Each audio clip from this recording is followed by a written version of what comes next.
প্রিয় বন্ধুরা, এই হলো হযরত চাষানীর মাজার শরীফ। তিনি ছিলেন একজন বিশেষজ্ঞ, মাটির শুষে শুষে তার গন্ধ নিতেন এবং মক্কার মাটির সাথে সিলেটের মাটি মিলিত খুঁজে পান তিনি। তেনার নামই হলো চাষানী পীর। প্রিয় বন্ধুরা, বিস্তারিত আরও অনেক কিছু আছে, আমি যতটুকু জানি আপনাদেরকে ততটুকুই বলতেছি।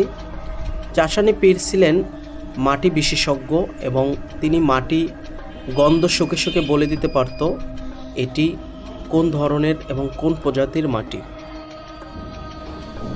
তিনিও ছিলেন হযরত শাহজালাল এর সফর সঙ্গী।